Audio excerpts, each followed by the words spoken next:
veces cuando pienso que todo está perdido, voy hacia alguna de las formas... Buenas noches a todos, ¿cómo están? Aquí estamos arrancando Desovillando Mitos por Radio Universidad 94.7. Primer programa, nueva temporada para compartir aquí en el aire de Radio Universidad, con la conducción de Silvia Mahmoud, Raúl Arévalo, y hoy con un tema muy importante que van a estar tratando y van a compartir en el aire. ¿Dónde estamos a 50 años? Pero ya le van a contar en un rato nada más, van a tratar esto con invitados. Ya en minutos nada más vamos a estar con todos los amigos aquí en la mesa, en el piso de Radio Universidad. Pero antes les doy las buenas tardes. ¿Cómo están? Buenas y bienvenidos. ¿Cómo andan? Bien, buenas tardes. Buenas tardes. Sí, es nuestro primer programa de este año 2026 y vamos a hacer algunas modificaciones en el transcurso del año que todavía no las tenemos del todo cerradas. Pero bueno, un gusto de estar acá y poder compartir con todos nuestros oyentes y disfrutar de un ciclo más de este año que estamos acá desde el 2017. Así que es un orgullo poder seguir. Buenas noches, Raúl, ¿cómo estás? Buenas noches a todos. Un gusto, la verdad, volver, estar acá arrancando de nuevo un nuevo ciclo de Desovillando Mitos. Así que bueno, sí, espero que vengan cosas mejores este año. Seguramente transformaciones habrán como en todo, ¿no? Lo que uno impulsa con muchas ganas.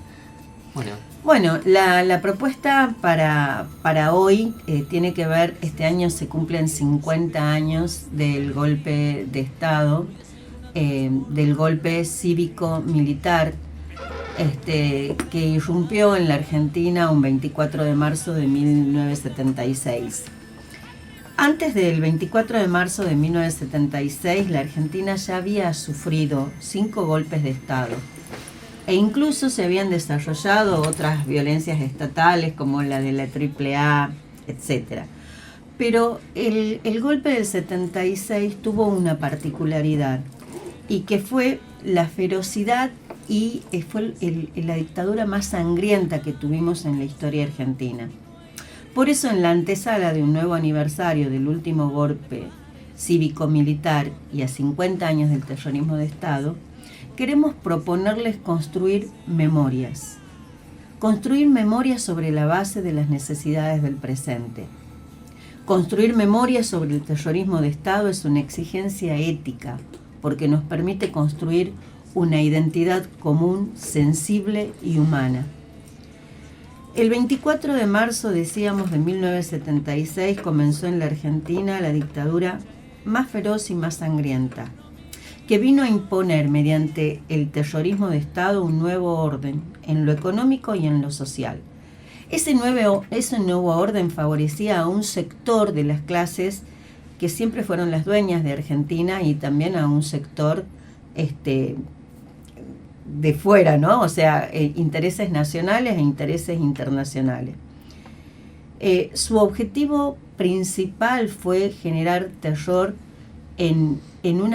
había un movimiento de una masividad en el auge, una clase obrera muy combativa, y para instalar este nuevo orden, tanto en lo político como en lo social, necesitaban eso, implementar el terror para callar las voces y la lucha de todos los trabajadores, dirigentes obreros, dirigentes estudiantiles, y por eso instalaron desde 1976 centros clandestinos de detención donde a los luchadores, a toda una generación que tenía como propósito cambiar la Argentina por una Argentina más justa, era asesinada, era desaparecida, era torturada.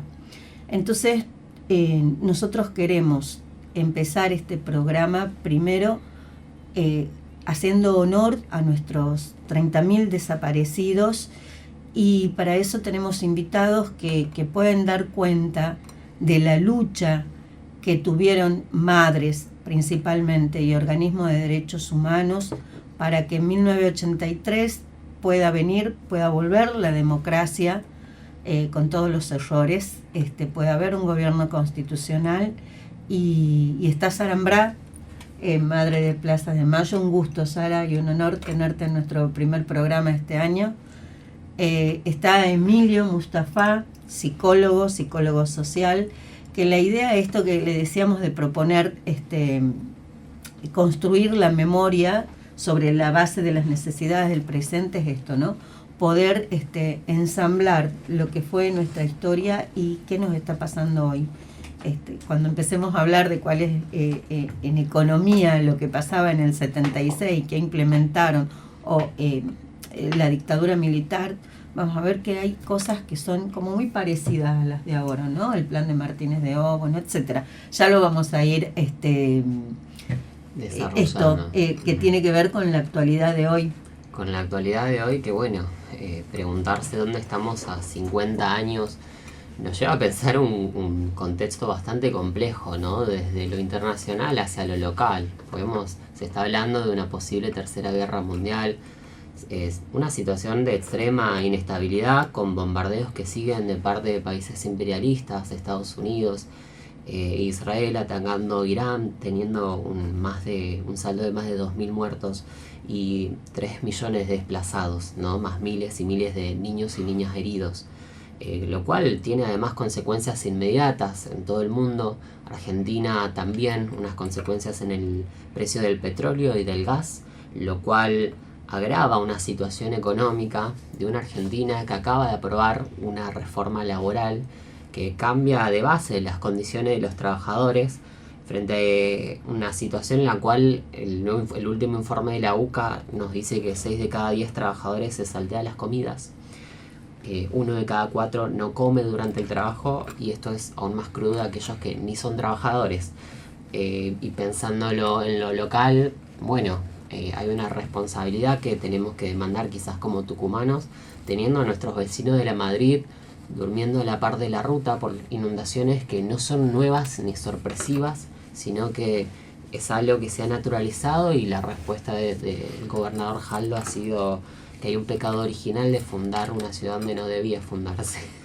Por lo tanto, es importante, me parece, hoy hablar de responsabilidad, ¿no? En este contexto, pensar dónde estamos tiene que ver con las respuestas que vamos pudiendo dar y pudiendo encontrar nosotros y hacia los demás. Así que bueno, vamos a dar una vuelta por lo que piensan nuestros invitados, ya en el marco de todo lo que se viene, además, y toda esta memoria activa que estamos construyendo de distintas actividades.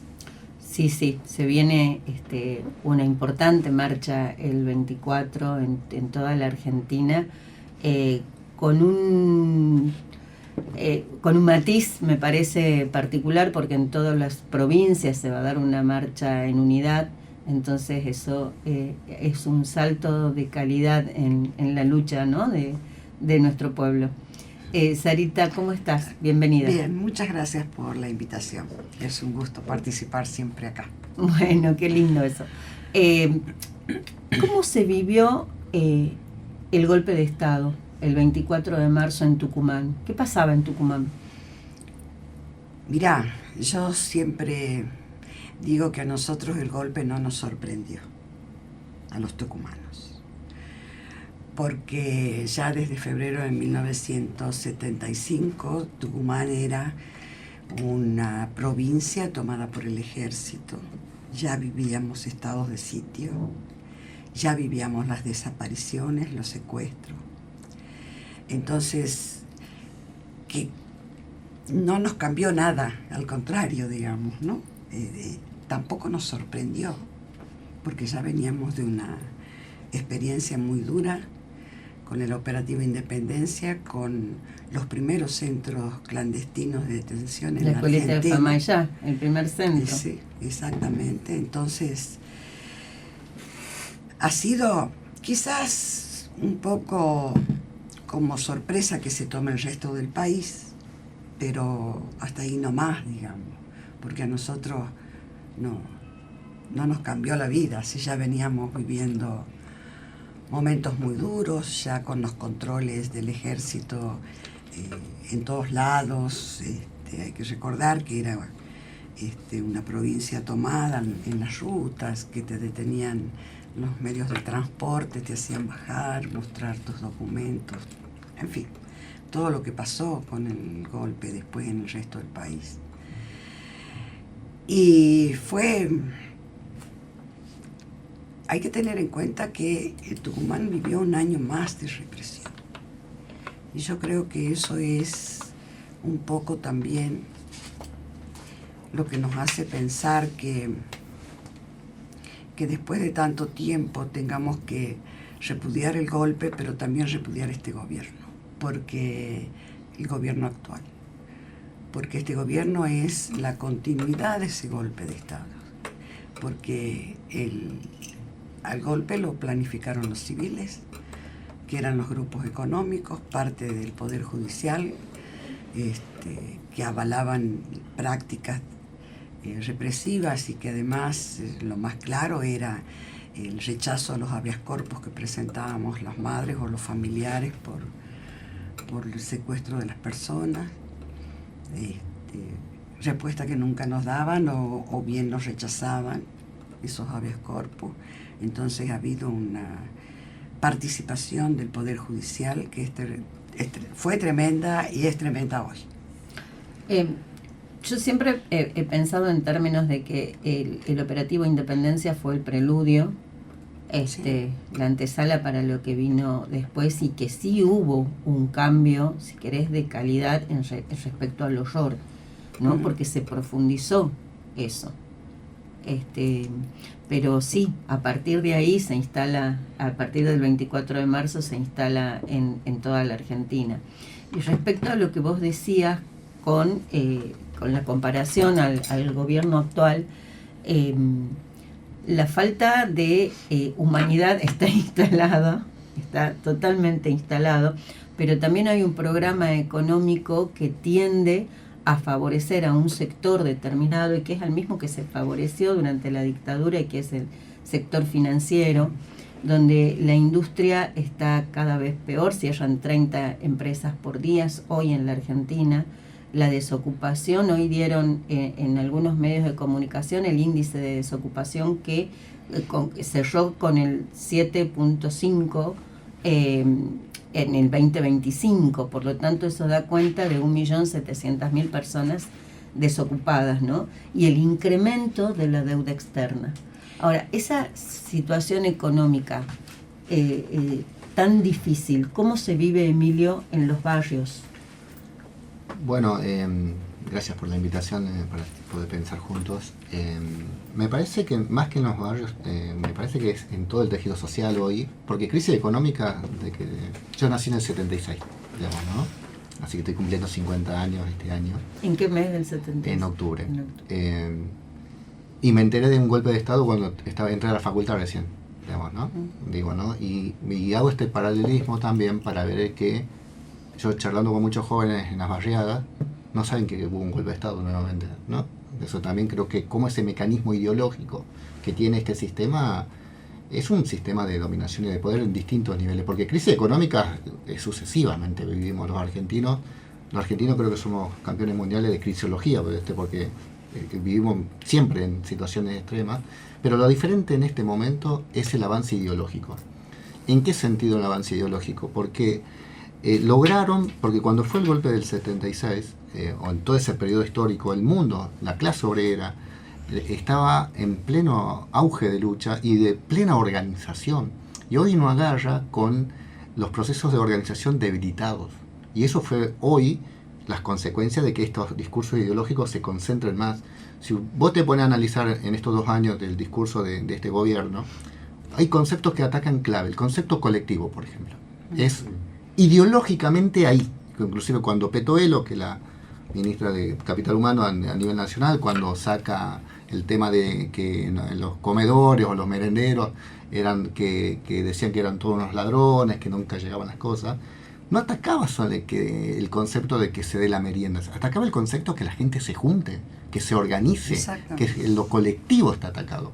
Entonces, y eso fue una narrativa y un proceso de subjetividad. Creo que acá estamos concluyendo en un momento de devastación subjetiva muy profundo, que en psicología social lo podemos analizar, con plantea Pichón Rivero. Hay un profundo proceso de sobreadaptación pasiva a la realidad, donde se va perdiendo la mirada crítica, donde lograron romper los vínculos de solidaridad. Ojo, romper en algunos lugares, debilitarlos en la mayoría, pero no desaparecieron todavía. Eso también es importante saberlo, porque estamos atravesando un momento histórico. Pero me parece importante poder ver de cuán profundo es, porque, por ejemplo, a mí me preocupa mucho que este proceso de devastación se está viviendo. Esta crisis material se transforma en crisis subjetiva, es decir, ¿no? Pero cada vez con mayor agudeza en lo subjetivo o en lo simbólico, porque está ese lugar de sostén, de organización y de contención está debilitado, que son las organizaciones obreras, las organizaciones barriales. Hoy acaban de dar de baja ya para 1 millón de personas el plan que tenían trabajar, que muchas personas disfrutan porque son todos vagos, ¿no? Y justamente hoy venía de los Vázquez y me preguntaba una señora, che, me están por sacar lo que cobro 78.000 pesos, me dice, pero sí, yo con eso entero para comprar carne, claro, digamos, ¿no? Entonces, a ese nivel de devastación llegamos, que hoy la principal batalla es cómo hacer para comer en Argentina, donde hay más vacas que personas en nuestro país. Digamos, eso me parece que creo que fue lo peor, en un contexto de un mundo donde el orden que domina la vida cotidiana de los pueblos, eligió hablar a partir de las bombas, que logró instalar a partir de las bombas también otra cuestión muy fuerte de la deshumanización. Sí. La deshumanización es una herramienta clave para que hoy llegamos a esta cuestión del individualismo extremo que no permita organizar, porque la estrategia de la deshumanización va de la mano con la estrategia del individualismo que es propio del sistema neoliberal, porque lo que hay que impedir es la reorganización de las fuerzas populares para poder confrontar esta situación, porque se está sufriendo mucho. Hay una angustia social profunda, digamos, ¿no? Quizás ¿está implosionando? ¿Esa angustia está implosionando?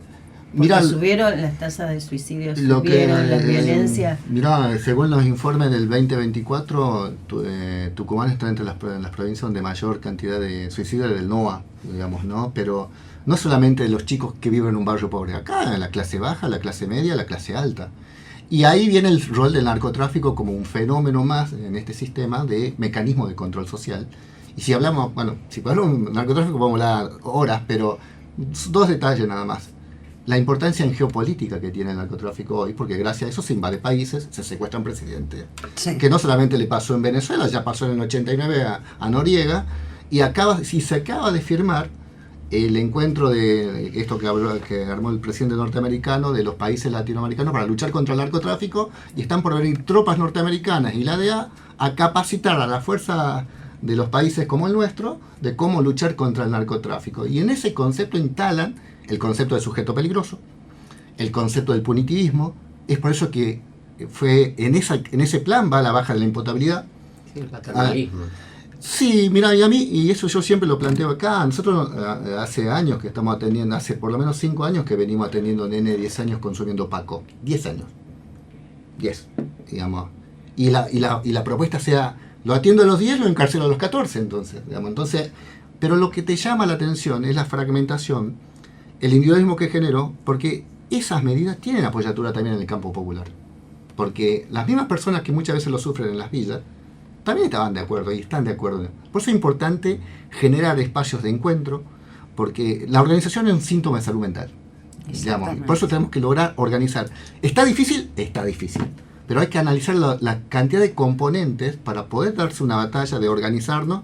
Y creo que en la memoria histórica hay que reivindicar la memoria histórica de esos luchadores, pero también de las madres, que marcaron un camino también. En todo este periodo de 50 años, estamos en momentos donde el escenario es difícil hacia el futuro, donde ser joven en Argentina es muy difícil porque se vive el presente continuo. No poder proyectar es una angustia horrorosa, de donde la incertidumbre se instaló y es parte de las formas vinculares. Entonces, yo creo que eso es la continuidad, quizás mucho más profunda en lo simbólico, porque la dictadura militar, cuando fue en el 76, tuvo que operar desde lo simbólico y de lo material para destruir tremenda organización que había del campo popular. Ahora están atacando mucho más en lo simbólico, digamos, ¿no? En lo simbólico, y eso quería preguntarte, Sara, también en la construcción de un enemigo interno, ¿no? Porque la dictadura, el enemigo interno era el subversivo, el peligroso, el terrorista, el que quería subvertir este orden establecido. y hoy el enemigo es la corrupción, el corrupto. Entonces instalan un enemigo interno y en eso, tomando lo que decía Emilio, la lucha de las madres marcó un camino de organización principalmente y de lucha en un momento de terror en la Argentina. Sí, bueno, también un poco haciendo referencia a lo que decía Emilio recién, la Asociación Madres de Plaza de Mayo es una organización distinta a las otras organizaciones de derechos humanos. Es más, las madres decimos que no somos un organismo, sino que somos una organización política de lucha. Y justamente lo colectivo es lo que a nosotros nos permitió luchar de otra manera, reivindicar la lucha de los desaparecidos y poder generar cosas como, por ejemplo, la Universidad Popular, aunque ahora la tiene secuestrada Milei, pero generar muchas cosas, tener una radio, porque lo colectivo es lo que te da fuerza. Y porque tenemos de alguna manera, hace poco también leyendo algunas cosas que escribe Alfredo Grande, este individualismo que lo empezó a profundizar la dictadura, ¿no? Ellos lo pensaron muy bien, porque cuando se planifica sistemáticamente el sufrimiento, estas son las palabras que usa Alfredo Grande, se planifica la crueldad no solo en el horror del secuestro y la desaparición, sino también en los planes económicos, en la ruptura de lo social. Fíjate que cuando hay un desaparecido en la familia, no es ese desaparecido únicamente, la familia desaparece, porque el resto de los familiares se ausentan, los amigos no están. Entonces son 50 años de un discurso y de un desmantelamiento de eso que nosotros insistimos mucho en reivindicar, en la solidaridad, que es lo que te permite compartir con otros y tener objetivos con otras personas. Y es lo que pasa en los barrios, supongo. Entonces es mucho más profundo que la desaparición, que el terrorismo de Estado, porque es mucho tiempo de esa permanencia sobre la sociedad de un discurso que hoy está teniendo efectos. Es una disputa sobre el futuro, es la sensación que me genera por ahí pensando en lo que vamos a decir, ¿no? Porque lo que se disputa por ahí es la construcción de qué modelo de país queremos ahora y para las siguientes generaciones, ¿no? Un país sin trabajadores, con trabajadores, viviendo en qué condiciones, para quiénes, porque hay quienes sacan esto que es tan crudo, el terrorismo de Estado. Pensar que hay ganadores de eso es algo demasiado fuerte, y en eso es tan valioso y por eso tan atacado el esfuerzo y la lucha de madres de Plaza de Mayo, porque pensar que se pudo luchar en esas condiciones implica pensar que podemos luchar hoy contra contra un gobierno con un montón de medidas que todo el tiempo nos dice que parece imparable, ¿no? Que es como una cosa que no para, que te satura, que es por todos lados, en ambiente, sobre la lucha de las mujeres, derechos humanos, también condiciones laborales, por todos los flancos. Claro. Entonces, y pensar que han habido momentos donde no solamente habían ese tipo de medidas políticas, económicas, sociales, sino acompañadas con la violencia extrema organizada por parte del Estado, y aún así se le pudo hacer un frente. Y ¿sabes qué? Otra cosa que ha contribuido es, aparte de formar un colectivo de lucha, es lo que las madres llamamos la socialización de la maternidad. Dejar de luchar por el desaparecido individual o de particular, para luchar por todos los desaparecidos primero, pero también esa mirada nos da la posibilidad a luchar por todos los que son víctimas de un orden social y económico injusto. Entonces, yo no puedo luchar por mi desaparecido únicamente si no estoy pensando en el contexto social. Y eso es lo que ha llevado a que nosotros nos mantengamos tantos años, pienso yo. Sí, pensando un poco, y que vos decías, hablar de lo que está pasando hoy con un gobierno que instaló la deshumanización, el sálvese quien puede, y que también vinieron con la idea de que eran únicos en relación a lo que iban a hacer en economía, y eso no es así. O sea, lo que ellos están haciendo es lo mismo que se hizo durante la dictadura, que primero lo que hicieron es desregulaciones, ¿no?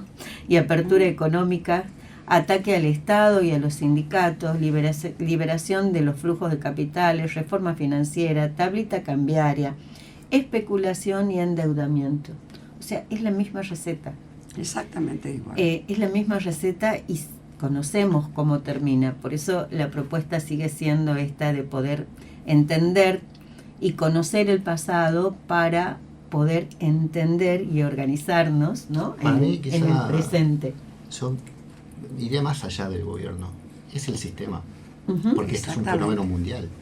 Digamos, ¿no? Hoy vos fíjate el mapa, fíjate lo que está pasando en el mundo. Y es un sistema porque, si bien tenemos la figura del presidente con las características particulares que tiene, pero es un sistema que está organizado. Porque a mí me impactó mucho. En este momento se reivindica la dictadura militar. En los discursos. Y hay jóvenes que reivindican la dictadura militar. Entonces digo, es un sistema... Hacen apología del genocidio.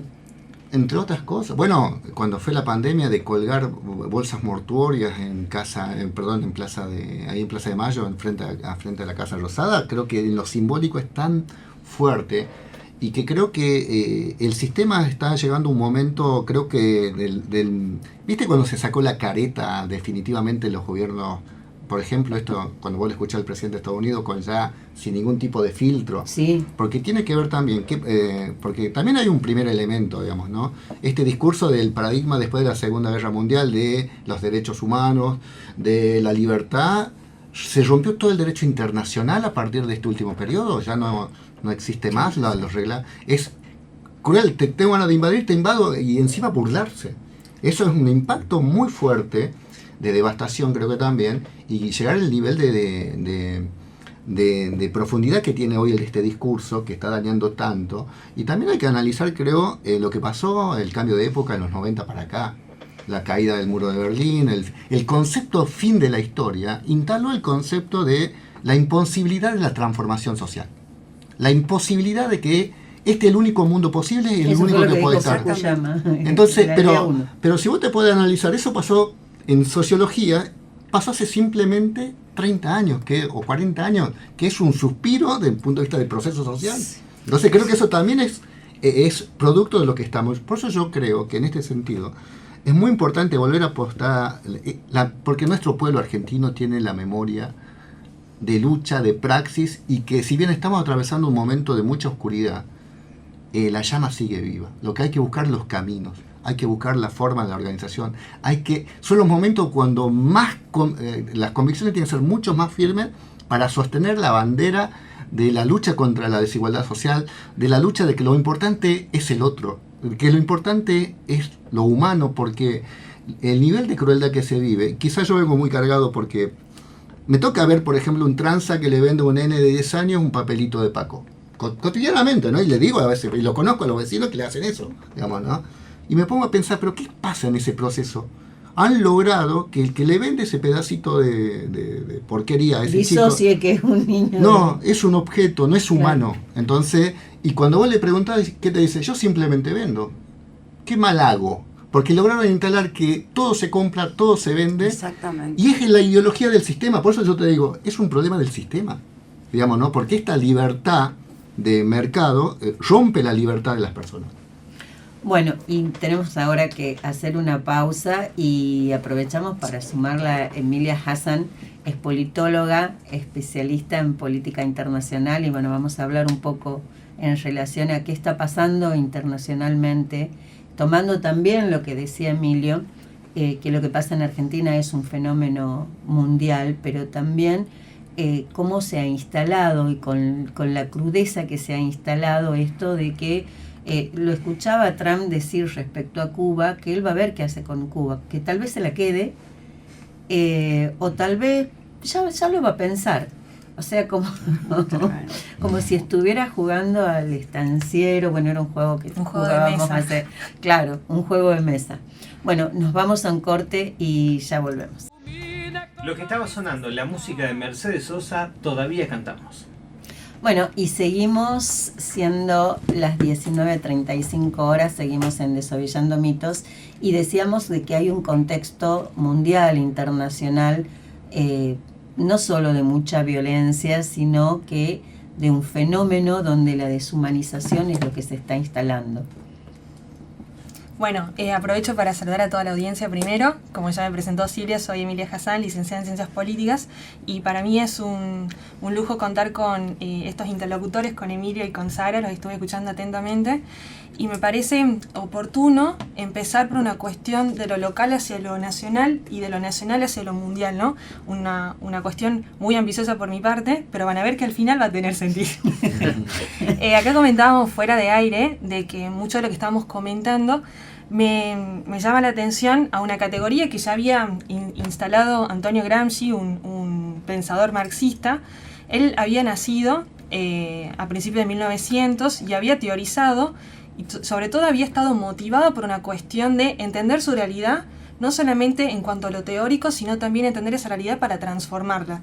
Era una cuestión cuasi existencial. Y a mí lo que me preocupa en este momento es, como decía Emilio, no solamente es un presidente, no es solamente el fenómeno Milei, no es el fenómeno libertario, sino que es el sistema mundial en general y con Argentina en particular. Nosotros venimos de grandes procesos geopolíticos que tienen mucha raigambre en lo local. Por ejemplo, una fecha muy reciente que es el año 2008, pero que no se lo discute. El 2008 viene a ser transversal en la representación política, en la organización de los estados, en la organización de la economía, en la financiarización de la economía, en cómo los países ya no buscan un libre mercado desaforado, sino que ahora vemos todo lo contrario. Estamos viendo la vuelta a las políticas proteccionistas, la defensa de la industria, la defensa de lo nacional y el Estado como eje de lo social. Eso se ve a nivel global. ¿Y en la Argentina qué pasa? La Argentina va a contramano de todo eso y se está apostando, como decía Silvia recién, hacia un plan neoliberal que encuentra similitudes nítidas con lo que fue la dictadura en los 70, con el menemismo en los 90, pero con un Milei que busca a toda costa instaurar un plan económico basado en la financiarización de la economía. ¿Y qué tiene que ver Milei? ¿Qué tiene que ver la ultraderecha? ¿Qué tiene que ver la economía? Bueno, si ustedes recordarán, en el siglo XX, gran parte del siglo XX, el capitalismo buscaba ejercitar este soft power, esta cuestión de la influencia, esta cuestión de que todos los países tienen que incorporar o tienen que adaptar mi sistema político. Es decir, Estados Unidos en esa disputa con la Unión Soviética para mostrar que su sistema es universal, que funciona, que es aplicable y que da buenos resultados, tenía que demostrar su fortaleza. Pero en 1929 se había producido otro shock económico. Cae la bolsa de Wall Street y produce un efecto dominó en todo el mundo. Y surge algo nuevo, que es el estado del bienestar. En ese momento el estado del bienestar era una creación del capitalismo para hacerle frente al comunismo. Llegan los 90, dice, no muchachos, el neoliberalismo triunfó, es una receta universal, aplicable a todos los países del mundo y no hay ningún otro sistema alternativo que se le pueda enfrentar a este capitalismo financiero. Y ahora estamos viendo la desarticulación de lo social, la desarticulación de las identidades comunes, la desarticulación de ciertos consensos. Hasta el año 2023 consideramos que había un consenso en lo democrático, en un consenso del nunca más, pero ese consenso se comenzó a resquebrajar por las distintas fragmentaciones, por las subjetividades, por procesos que nosotros no supimos interpretar y que todavía no estamos interpretando porque es algo reciente. ¿Cómo esto se relaciona con un contexto mundial tan particular, tan exacerbado como es la competencia por los recursos, como es la competencia por los minerales, como es la competencia por el petróleo, como es la competencia por el gas. Recién lo decía Emilio, si a principios del siglo XX Estados Unidos o cierta comunidad internacional había fundado cierto orden de normas comunes, ahora ya no existe ese orden. Ahora existe el poder del más fuerte, el poder de la imposición y el poder de la humillación. Nosotros vemos también que, por ejemplo, en el caso de Venezuela, se hizo una intervención, se hizo un secuestro de un presidente de un país como Venezuela y no cambió el régimen, que es lo que por lo menos retóricamente Estados Unidos tenía esa voluntad, al menos lo planteaba desde lo retórico. El régimen sigue funcionando y está en sintonía y en diálogo con Estados Unidos. Y ahora vemos otro tipo de intervención que, teniendo en cuenta... Perdón, es la construcción del enemigo para invadir, para atacar, pero en realidad lo que querían era el petróleo. El petróleo, que lo dijo Donald Trump sin ningún tipo de tapujo. Nosotros no estamos acá para construir la democracia, como en un momento se pensó en los 90, esto de exportar la democracia para los países que no la conocen, ¿no? La denominación del nation building. Bueno, fue lo que quisieron hacer en Irak, fue lo que quisieron hacer en Afganistán y no funcionó. ¿Qué pasa puntualmente con Irán? Bueno, en ningún momento se estableció o se invocó el tema de la guerra preventiva o la guerra de la legítima defensa. Es, como dicen muchos analistas en este momento, es una guerra punitiva. ¿En qué consiste una guerra punitiva contra Irán? Una guerra punitiva se basa básicamente en aprovechar que mi adversario político está en una situación de debilidad interna, con descontento social, con protestas no solamente de la clase baja, sino de la clase media, contra el gobierno de Irán, y supuestamente, dada la derrota que sufre el gobierno de Irán el año pasado en la guerra de los 12 días, que el gobierno norteamericano salía a decir, bueno, hemos terminado con el proyecto nuclear iraní, y ahora vuelven y dicen, no, es que realmente queremos luchar contra el proyecto nuclear iraní porque es una amenaza para la región y una amenaza para los países árabes e Israel. Entonces lo que acabamos viendo es, se interviene sin la intervención del Congreso norteamericano, no se ha invocado incluso al Consejo de Seguridad de las Naciones Unidas, incluso, no sé si ustedes escucharon las declaraciones del canciller de Alemania. Esto es un intervalo al derecho internacional, es decir, tenemos un paréntesis para aprovechar esta situación de que para los ojos de Occidente Irán es una gran amenaza, ¿no? Y obviamente uno también tiene que sopesar, tiene que ponderar en qué contexto se daba esto. A la larga, y recién Emilio hablaba también de China, a la larga, ¿qué efecto tiene sobre los países de la región, sobre los países a nivel global? Vemos un sistema, un orden liberal en crisis, desde lo local a lo nacional a lo mundial, ¿no? De cómo estas leyes, estas normas, estas reglas que Estados Unidos había impuesto en un momento, ahora están erosionando, donde paradójicamente China está apostando por la integridad territorial y por el respeto de la soberanía de los estados. China, dicho en otras palabras, o dicho en las palabras de Sun Tzu, China está ganando una guerra sin librarla. Y a mí me interesaba mucho particularmente esto de cómo Irán busca, si quieren hablamos un poquito de la estrategia que está llevando a cabo Irán para enfrentar tanto a Estados Unidos como a Israel.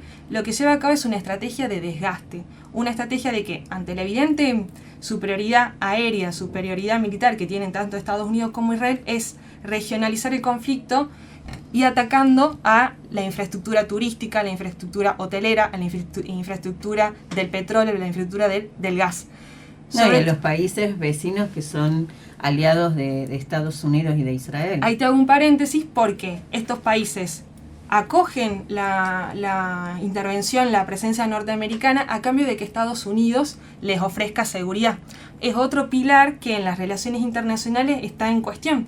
No hay seguridad para ningún país salvo para los más poderosos. Y Argentina es un país periférico, semi-industrializado, que no forma parte de los grandes decisores. Entonces, a nosotros como país integrante de Latinoamérica nos pone una cuestión muy vulnerable, muy riesgosa, donde no podemos depender de un orden en donde se desprestigia el derecho internacional, en donde se desprestigia los derechos humanos, ¿no? Recordemos que históricamente, al menos desde 1983, con el retorno de la democracia, Argentina sigue una memoria histórica, una memoria institucional dentro de Cancillería, que es apostar por la vigencia del derecho internacional, apostar por el movimiento de los no alineados y apostar por los derechos humanos, que es lo que internacionalmente siempre ha caracterizado a la Argentina. Y también cómo el gobierno con esta gestión, con esta administración, se ha ido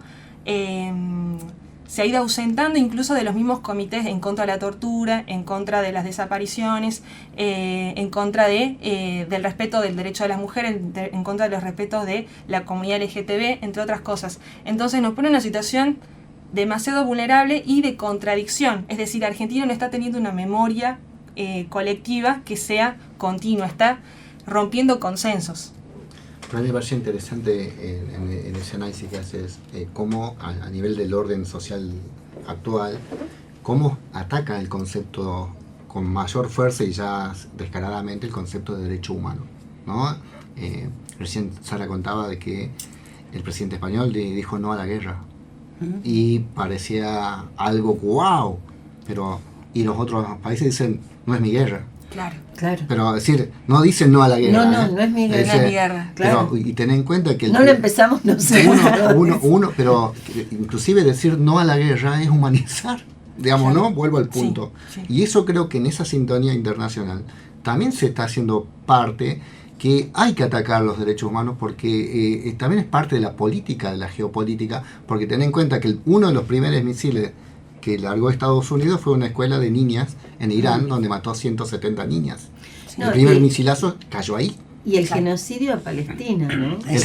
La deshumanización televisada. Yo por eso, y con esto creo que por eso es tan importante estos 50 años, que tenemos que volver a reforzar, reivindicar y seguir defendiendo la bandera. Por lo menos es una preocupación que tengo mucho, en medio de todas las contradicciones que hay, porque se lo vive en lo cotidiano. En la discriminación, en el odio. Han logrado instalar que el enemigo es tu vecino, digamos, ¿no?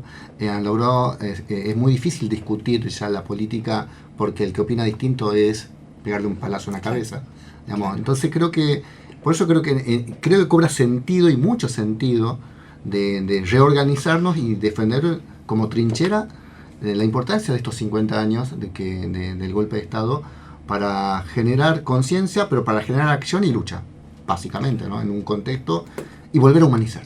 Creo que la estrategia, nosotros decimos, la salud mental es un proceso de construcción colectiva, y nuestro pueblo argentino tiene mucha historia y mucha memoria de eso. Ahora hay que analizar los momentos, y creo que tenemos que pensar y cómo volverlo a encontrar, y que la desesperanza no se nos haga carne.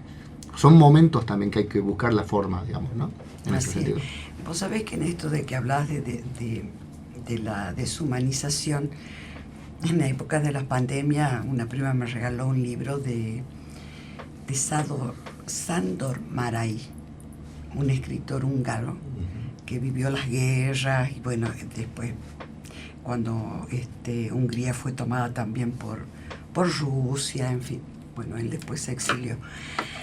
Y él, ya en esa época, te hablo, fines de la década del 40, del 50, él decía que a él le admiraba cómo esa Europa, que había sido capaz desde Francia a exaltar los derechos humanos, estaba dando lugar a la crueldad.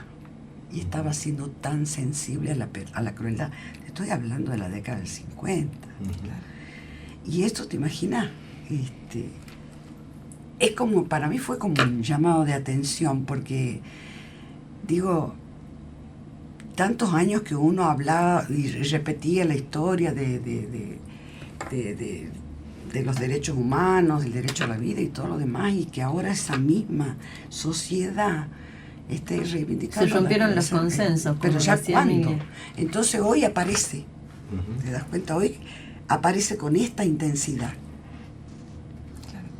Cerra como quiera. Tenemos que ir cerrando, lamentablemente. Bueno, invitando a la marcha y a todas las actividades, que hay muchas actividades propuestas. Digamos la hora de la marcha y el lugar. 17:30 convocamos a Junín y Santa Fe para salir en columnados a Plaza Independencia. Resaltamos marcha unificada, y bueno, y sobre todo reivindicar la alegría, ¿no? La alegría de la lucha, de estar con el otro, dejar el telefonito de lado para rozar la piel del otro y mirarlo a los ojos, ¿no? Que que a veces estamos demasiado tiempo con la tecnología. Tal cual. Yo escuchaba, Emilio, una chica que decía, una docente, que decía, bueno, por el Día de la Mujer es un día para reivindicar, no para flores y bombones. Es un día de lucha, y si bien ninguna lucha es linda, ¿no?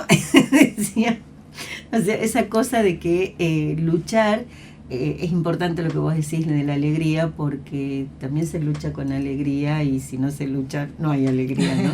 Porque no se hace ese proceso de reivindicación por las cuestiones que uno está convencido que tienen que pasar.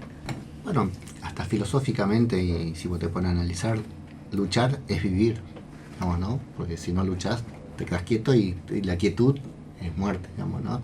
Creo que la lucha... Hoy intentan instalar la creencia de que luchar no sirve para nada, digamos, ¿no? Que es, mientras no te toque a vos, quédate ahí. Pero creo que la lucha genera ese proceso de vida, primero, genera el proceso de transformación social también, y que después hay que entender la lucha como también una forma de vivir la vida, digamos, ¿no? En los distintos momentos, y bueno, pasa que vivimos momentos históricos que nos toca transitar a nosotros en nuestras vidas, de una sociedad tan desigual, tan cruel, que pareciera que es para largo, pero también luchar en el día a día también está la alegría de vivir, ¿no? En ese sentido, porque por ejemplo, en los cuadros depresivos que nosotros a veces atendemos en distintos lugares, y a veces en los barriados, dice, yo no quiero luchar más, te dice, lo primero que te dice, digamos, ¿no? Es decir, no quiero hacer nada. Y luchar es vida, luchar es cambiar, luchar es encontrarte con el otro, a veces pelearte, a veces volver, pero creo que eso, y creo que luchar es también un síntoma de salud mental, porque no puede haber salud mental disociado con todas las necesidades que vivimos cotidianamente, digamos, ¿no? En ese sentido, yo creo que particularmente vengo muy golpeado por muchas situaciones de muertes que me tocó vivir cercana, pero poder pensar que luchar vale la pena, y cuando uno puede pensar en luchar, puede pensar que puede haber otro día que puede ser mejor, digamos, ¿no? Y es la única forma para transformar la realidad, ¿no? Es una elección de vida, digo yo. Totalmente. Emilia, cerrá como quieras. Yo coincido con los compañeros y las compañeras, y me gustaría agregar otra palabra, no para socavar la lucha, sino para empoderarla a la lucha.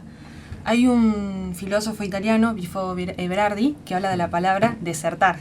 Uno pensaría que desertar es resignarse, es abandonar lo social, abandonar lo común, y la deserción que él llama a ejercer de manera activa es una deserción en contra de la violencia, una deserción en contra de la crueldad, una deserción que nace a partir de la conciencia de que esto no está bien, y yo no me identifico con esto, que tiene una vigencia tal que a mí, incluso desde la salud mental, sé que me hace mal, y tiendo a resignarme o a buscar otros medios. Él dice no, desertar en cuanto a una cuestión de intervención, en cuanto a una cuestión de resistencia, generar otro tipo de diálogo, generar otro tipo de conceptos, generar otro tipo de organización que en cierto momento histórico sufrió su agotamiento. Entonces tenemos que apelar a la creatividad para seguir resistiendo, para seguir luchando, y desertar de las cosas que consideramos que no son justas y cosas que valen la pena conseguir y defender.